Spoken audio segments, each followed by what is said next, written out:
डॉक्टरांनी फार प्रयत्न केले, जगला तर त्याला देवच मानतात. त्याचा हेतू वेगळा होता, याचा हेतू वेगळा होता, पण काम त्यांनी एकच केलं. गीता ऐकतात, ज्ञान ऐकतात, सगळ्या गोष्टी बरोबर आहे, मला ते कबूल आहे. परंतु कोणत्या हेतूने तुम्ही करत आहात, चांगलं जरी वाईट हेतूने केलं तरी तुमचं वाईट झाल्याशिवाय राहणार नाही. वाईट वाईट हेतूने केलं तर असं म्हणायचे संतांची, कर भला सो हो भला, भले का अंत भला, कर बुरा सो हो बुरा, बुरे का अंत भला. कल्पनेने, मनाने, विचाराने, भावनेने, नजरेने, देहबोलीने, उच्चाराने कोणाच्याही काळजात आपल्या मागून जखम होणार नाही याची काळजी घ्यावी. शक्यतो आता मानसिक त्रास, टेन्शन, तणाव आले, भावनिक आवेग येतात, झोपा आणि मनस्थिती लोकांची खराब होऊन राहिली. देवळात राहतात लोक, त्यांना जिवंत देव मानतात, पण त्यांची मनस्थिती जनावरां कुत्र्यापेक्षा निकृष्ट झाली. आत्महत्या आली, व्यसन आले. आता तर हल्ली त्या एक पट्टा आहे इकडे आपल्या तुमच्या शिंगणापूरच्या आसपास तरुण पोरांच्या आत्महत्याची पट्टे सुरू झालेली आहे. थोडं काही झालं, थोडं काही झालं, थोडं काही झालं. हे जे कारण आहे जास्तीत जास्त मानसिक त्रास त्यांना होणं, ते बोलण्यामुळे होतं. बोलणं भावनेतून विचार होतात, विचारातून शब्दात आणि उच्चारून बाहेर बोलले जातात. त्या बोलण्यात शत्रू होतात. कोणी बांधवून शत्रू होतो, कोणी भगवंतीवरून होतो, कोणी नात्याबात्यावरून होतो, कोणी स्वार्थाने होतं, कोणी धर्मावरून होतं. ते बोलण्याने आपण शत्रू होतो एकमेकाचे. त्याच्याकरता आज जर तुम्ही माझं पत्ते पाळलं, तुमच्या मनात शांतते, झोप चांगली लागेल, पाप कमी होईल. लोक खूप पुण्य करतात, मग ते अंगी लागत नाही, बाळशी धरीत नाही. ते वर्णसंकर होतात, ॲक्सिडेंट होतात, ॲडमिशनला खूप अवघड सव्वा पैसे लागतात, नोकऱ्या धंद्या मिळत नाही. आता बायका मिळत नाही पोरांना आजकाल, आत्महत्या पूर्व होते, मैदागुण करायला लागले. ह्या पैसे लागेल तेवढे कमाई, पण सुख नाही, समाधान नाही, शांती नाही, आनंद नाही. एक गोष्ट लक्षात ठेवा, शांती बाहेरून येत नाही, ती परमेश्वराने आपल्याला स्वतःच दिलेली. आपल्या मनात जी कलकल आहे, भूतकाळातली आणि भविष्यकाळाची कलकल, तिच्यामुळे आपल्याला शांतता मिळत नाही. मनातलं काहूर आणि कांगावा जर कमी झाला तर प्रत्येक माणूस सुखी आणि आनंदी आहे. भगवंतानी प्रत्येकाला खुशीसाठी जन्म दिला. आनंदी, आनंदकडे, इकडे ते इकडे चोहीकडे आनंदाचे डोही, आनंद तरंग, आनंदाची आनंद, आनंदाची आनंद, आनंदाची आनंद असतात. सर्व जीवनाचा एकच अर्थ, प्रेमाविना सार व्यर्थ. तर प्रेमही आपल्यामध्ये भरपूर आहे, आनंदही भरपूर आहे, शांतता आहे, सुकून आहे, अमन आहे, तेजता, पुंज, भव्य, दिव्य, दया, क्षमा, शांती, करुणा. करुणाचा मुलगा धर्म आहे. धर्माने लागल्यावर धर्म आपला जर रक्षण करतो तर आपण मूळ त्याच्या आईशीच गाठ घेतल्यानंतर तू विचार करा, आपल्या हृदयात जर कोणाविषयी दुरावाज निर्माण होणार नाही तर आपलं कशाला वाटू होणारच नाही ना. धर्म कसं वागावं ते त्यालाही नंतरच्या गोष्टी, परंतु करुणा हृदयात असायला पाहिजे. जीवन जीव जपा, जीवन जीव लावा. जीव देण्यासाठी नाही, घेण्यासाठी नाही, ओरबडण्यासाठी नाही, कुचण्यासाठी नाही, जाळण्यासाठी नाही, जळवण्यासाठी नाही, जीव फक्त लावण्यासाठी. त्याच्यावर आज माऊली तुम्हाला पहिला उपाय देतात, तोंड भरून बोला, डोळे भरून पहा, मायेनं पाठवून तुला संपला विषय. एक दिन बिक जाएगा माटी की मोल, जग में रह जाएंगे प्यारे तेरे बोल. विचार, भावना, टेन्शन, वैताग, कंटाळा, शत्रुत्व, अक्कस, दुश्मन, दाव्या, भानगडी या सगळ्या बोलण्यातून होतात. ते तोंड उघडूच नका की जेणेकरून हे सगळं वाटलं होईल. बोलायचं असलं मधुर बोला, चांगलं बोला. डोकं गरम झालं, डोक्यात बर्फ झाला, डोकं शांत झालं, नो कॉमेंट, नो स्टेटमेंट ठेवा. काहीच बरेच नाही, डोकं गार झाल्याशिवाय. तेवढी परिस्थिती वेळ देतो ना, आज तुम्हाला तोंड बंद ठेवा. तसा दुसरा उपाय सांगला, तुम्हाला जर राग आला, खूप टेन्शन आलं तर सुरुवातीला तुम्ही कमीत कमी 3 श्वास घ्या. पहा, तोपर्यंत तुमचे विचार बदलून जातील. हा माझा तुमच्या सगळ्यांना आशीर्वाद आहे. ही गोष्ट तुम्ही डोक्यात ठेवावी, फार मोठी आहे. भांडण नाही झालं तर वादामध्ये आयुष्य वाया जाणार नाही. वाद विवाद जन्म खोयो पडो नको सा. जिंकलेलाही मातीत जातो, हारलेलाही मातीत जातो. कौरव जिंकले नाही, हारले पण मातीत गेले. पांडव जिंकले पण तेही मातीत गेले. ते रिकामा भानगडीमध्ये माणसाने पडू नये. धर्माची आई करुणा आहे, कारुण्याने प्रत्येकाशी वागावे. प्रत्येकाच्या विषयी आपल्याला कळवळा पाहिजे, आदर पाहिजे, आपुलकी पाहिजे, सन्मान पाहिजे. तुम्ही रिस्पेक्ट द्या, तुम्हाला रिस्पेक्ट करा. तुम्ही मोठेपणा द्या, तुम्हाला पेरले तर उगवते, पेरले ते उगवते. बोलण्यासारखे उत्तर येते, मग वाईट बोलणे ते काय निमित्ते. अरे तुम्ही पेराल तेच, तुम्ही अरे म्हटले तो कार्य म्हणणारच. तुम्ही आरे म्हणले नाही त्याला कार्य म्हणायची संधीच मिळत नाही. हे आपण लक्षात ठेवायची. भांडणाची सुरुवात आपलं तोंड उघडल्याने होते किंवा भांडण थांबत नाही. त्यालाही कारण आपलं तोंड जबाबदार आहे. फक्त 2 ओठ तेवढं कंट्रोल तुम्ही आणा. योगी लोक इंद्रिय कंट्रोलमध्ये आणतात, खालचं जननेंद्रिय. आणि जे बाकीचे जे लोक आहेत महापुरुष वगैरे, ज्ञानी लोक, विद्वान लोक, ऋषी मुनी, ज्ञानी ध्यानी, ते आपले ओठ बंद ठेवतात, जीभ ताब्यात घेतात. ज्यांनी जीभ आणि इंद्रिय ताब्यात घेतलं, आयुष्यात त्याचं कल्याण झालं. शहरात तोच नर होतो, तोच नारायण होतो. तुमच्या लक्षात आलं का माझं? बंडगे साहेब रागावं लागेल असा खेळा, पण शिस्त पाळा. तुमचं आयुष्य तुमच्या कामात चाललं. तुम्हाला सगळ्यांना माहिती माऊली पेशंट आहे. ह्या माणूस हजारो लाखो रुपयाचे खर्च करून वर्षाकाठी तब्येत बरी बनवतो. त्यासाठी तुम्हाला 2 गोष्टी सांगतो. ते निदान माझ्या तोंडाकडे पण, माझ्या आजाराकडे पण, माझ्या बोलण्याला महत्त्व द्या. मला मानून उपयोग आहे, पण त्यापेक्षा महत्त्वाचा मुद्दा आहे मी तुमच्यासाठी काय सांगतोय. माझी पट्टी पडू नका. गॅसवर हात ठेवला चटका बसेल, पण गॅसवर पोळ्या भाजून घेता येतात, कुकर लावता येतो.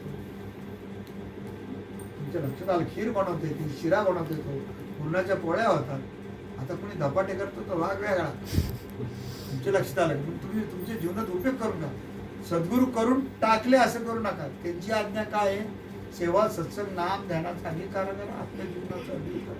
जीवाहून जीव जाणार, जीवाला जीव लावा. तोंड भरून बोला, डोळे भरून पाहा. काहीच खर्च नाही. कावरे बावरडी इंगळे पिंगळे डोळे करून हा करायचं. तोंड भरून सुद्धा पाहायला आजकाल तुम्ही तयार ना. मोबाईल साऱ्या संसाराची, नातेगोताची एकदम फार सहज उद्भवशील. दिसायलाच तयार नाही कोणी कोणाला. हॅलो हाय संपलं. पत्रिका गायब केल्या, लेटर त्यांनी गायब केले, भेटीगाठी दवाखान्यातल्या गायब केल्या, आणि बायको नावर सुद्धा बोलत नाही. आणि उठल्या उठल्या पहिले लगेच असं नाही का असं काय. मला तर वाटतं काही दिवसांनी एखादा म्हातारा मिळाला त्याला ते मोबाईल ठेवावा लागेल. पोरं जन्माला आलं ना, या असं जन्माला शक्यतो उजव्या काना लिहिल म्हणा, म्हणजे हे पद्धती झाल्या. त्याच्यामुळे याचे तुम्ही गरजेपुरतं वापरा, पण अति आधीन जाऊ नका. मोबाईलमुळे डोळे खराब होतात, हार्टवर प्रेशर येतं, कान गायब होतात, आणि मेंदू म्हणजे रोज 11:30-12 वाजेपर्यंत 180-180 फोन होतो. आता माझे कान कमी होत चालले. तर मी कमी होऊ देणार नाही, युद्ध करीन त्याच्या विरोधात. ही अशी गोष्ट उभारली, परत कान नाही ऐकत म्हणायची. ती एक कोणती गायिका आता अलका याज्ञिक, दोन्ही कान गेली. लता मंगेशकरला तिची फाईट दिली. कान महत्वाचे, डोळे महत्वाचे, ते भगवंताने दिलेले. त्याचा विचार करा. काळीच केवढ्याला आणणार, लिव्हर केवढ्याला आणणार, किडनी केवढ्याला आणणार, डोळे केवढ्याला विकत घेणार, कान केवढ्याला घेणार, जीभ केवढ्याला घेणार, पोट केवढ्याला घेणार, गुडघे केवढ्याला घेणार. देवानी सगळं फुकट दिले, तिकडे लक्ष द्या ना. शरीराच्या बाहेर जगात आणि कमवून जे माती होऊन मागे राहणार आहे, त्याची जास्त नादी लागण्यापेक्षा आपला श्वास चालू आहे, आपलं हृदय ठोका चालू, त्याच्यावर लक्ष द्या. झोपताना शवासानं झोपा. सगळं शरीर निघलं करून. खाद्य खाल्लं तर तुम्हाला त्रास होईल, पेय पेलं तुम्हाला त्रास होईल. व्यसन निषिद्ध आहे, त्याची लवकर वाटोळे आणि शरीर खराब होतं. शरीर म्हातारपणाला रुजतं, ते रुसल्यावर मग ते काही कोणाचं ऐकत नाही. याचा तुम्ही विचार करून शरीराला थोडंसं जीव लावा. पहिले प्रपंचाचं वागत असताना पहिले शरीर, मग एका चुलीवर जेवणारे नातेवाईक. शब्दरचना नीट ऐका. पहिले शरीर, एका चुलीवर जगणारे नातेवाईक, त्याच्यानंतर अर्थव्यवस्था, प्रॉपर्टी किंवा पैसा. कारण कसं, महाभारत घडलं प्रॉपर्टीवर, रामायण घडलं ते प्रॉपर्टीवर, इस्टेटीवर. त्याच्यामुळे पहिले शरीर, मग एका चुलीवर जेवणारे नातेवाईक, मग म्हणजे कुटुंबच. शरीरानंतर कुटुंब, कुटुंबानंतर पैसा, अर्थव्यवस्था, त्यानंतर नातेवाईक, नातेवाईकानंतर समाज. मदत जरूर करा, पण रिझर्व पाव आपला ठेवून करा. या गोष्टीने वागा. आणि लक्ष्मी ती भगवंताची बायको आहे प्रत्यक्ष. तिला करमतं नाग शेषावर, आणि ते पण खारटा समुद्रावर. ती तिथं पाय दाबायला गेलेली. देवाच्या कृपेने, तुमच्या प्रयत्नाने ती तुमच्या घरी आली. सिद्धीची तिथे पाणी भरी. कर्म ज्याची घरी, कर्म आणि लक्ष्मी दोघं पती पत्नी आहेत. कर्म केल्यावर ती येते, पण आपण पैशावर डोळे ठेवून जर वागलो तर भगवंताचं सुदर्शन चक्र हे पण ध्यानात ठेवायचं. सगळं जिथले राहतं म्हणवा काय नदी घरी कोई न सगळं बरे. शेवटचं तत्वज्ञानामध्ये एक सांगतो, फक्त बंदमुठीने यायचं आणि सारं म्हणजे बिना करवट्याने बंदमुठीने यायचं. जाताना सगळं खाली हाताने जायचे. जे पोरगं बॉम्बा मारून मडकं पुढील ते तिथं आपले जंतू त्याला लागे म्हणे तिथं मसन काही दांग होत नाही आणि मग घरात पाय ठेवी. ही आपली खरी लायकी. याची जाणीव ठेवून कोणाचं लुबाडले गेल्याने अधिकार चिंते नाही गेला, कोणाचा सन्मान, कोणाचा अधिकार, कोणाचा आदर, कोणाची हिंमत, कोणाची हक्क, कोणाचा हिस्सा, कोणाचं प्रेम तुम्ही हिसकू नका. तुमचं तुम्हाला प्रारब्धाने भगवंताने दिलेलं आहे, त्याच्यामध्ये सुखी समाधानी राहा. जे कमी त्याचा विचार नंतर करा, जे आहे शिल्लक त्याचा विचार करा. भगवंताने आपल्या माणसाच्या जन्माला पाठवलेले हिरे, माणिक, मोती, चांदी, मॅग्नेट, सगळं जे काय मॅग्नेशियम ते सगळं तांब बिंब ते सगळं त्याचं आसन बनवले जमिनीला आणि आपल्याला त्यांनी दिलेले. मुलं धुवायला आई दिली, दूध पाजायला आई दिली, शरीराचे भात करून घरामध्ये काही आणायला बाप दिला. एक उदाहरण सांगतो मी तुम्हाला. भाऊ दिली, बहिणी दिल्या, बायको दिली, 24 तास सेवा करायला पोरं दिले, म्हातारपणात मदत करायला, एवढं सगळं देवाने दिलं. भाव दिली, भावना दिली, चित्त दिलं, अंतःकरण दिलं, बुद्धी दिली, संकल्प दिला, विकल्प दिला, मन दिला. एवढं करून देवाला करवलं नाही, म्हणजे त्यांनी स्वतः जीव आपल्याला दिला म्हणून आपण जिवंत आहे. देवाने जीव देऊन पण त्याचं भागलं नाही. त्यांनी स्वतःचा आत्मा वाचला म्हणून ठोकेल श्वास चालू आहे. हा तो देतो त्याला देव म्हणते. तो एकदा निघून गेला दवाखान्यात, दुसरं काका होता, मामा होता, मामी होती, आत्या होती. जर जीव गेला का डेड बॉडी बाहेर आली म्हणते. आत्या बाहेर आली काही कोणी म्हणायला तयार नाही. मामा बाहेर आला त्या ऑपरेशन थिएटर मधून असं कोणी म्हणणार नाही. सरळ म्हणते ती डेड बॉडी आली. तुम्ही हा विचार करा. लगेच गाडी जायची, मिठाचे खडे, टायर घासलेटने, आता डिझेल चालू झालं आणि लाकडं वाळायलाच पाहिजे, अशीच पाहिजे, तशीच पाहिजे. शेवटी बाबूर नेणार, शेवटी लाकडावर जाळणार आणि जे पोरग झालं ते बेडेवाटी त्यांना तेच पुढे त्या बलावणार आहे. हे पण ध्यानात ठेवलं पाहिजे. तुम्हाला खांदे लावायला ममतापूरच्या लोकांना America, Europe, Ukraine, Russia, Iran कोणी येणार नाही. पाकिस्तानी सुद्धा, चीनी सुद्धा येणार नाही. एवढंच काय, श्रीलंकेत सुद्धा कोणी येणार. तुमचेच भाऊबंद येतील, ते तुम्हाला जाळते. ही खरी रियालिटी आहे. म्हणून गुरुदेवाने एक वाक्य काढले, कलियुगाचे डोळे उघडण्याकरता ज्याची जशी योग्यता असेल तेवढं समज. स्वप्नी एक स्वप्न आहे, स्वप्नी एक स्वप्न आहे, या क्या पराया क्या मन में उठी आया था, खाली हाथ जाएगा, सोचो साथ क्या लाया था, संग क्या लाया था, साथ क्या ले गया. आपल्या सत्कर्माची फळं, आपलं चांगलं कर्तव्य हे आपल्याला बरोबर नेता येईल. तेवढं कमवा आणि आपल्या जीवनामध्ये आधी प्रपंच करावा नेटका. तो कधी न दिवस द्यावा फटका, हरिनामाचा चुटका असोच द्यावा. या न्यायाने रोजच्या रोज घरामध्ये दिवा, आरती, पूजा, निरंजनी, घंटीचं वाजणं, पाणी शिंपडणं, फुलं आली पाहिजे. तुम्ही माळी आहात, तुळस घरामध्ये आली पाहिजे. बाहेर 2 गायची पाय, ज्याचे घरी गाय ते विठ्ठलाची पाय, ते तिथं व्यवस्थित ठेवले गेलं पाहिजे. रांगोळी व्यवस्थित काढली पाहिजे. ब्राह्मणाचं गठोडं काढलं पाहिजे.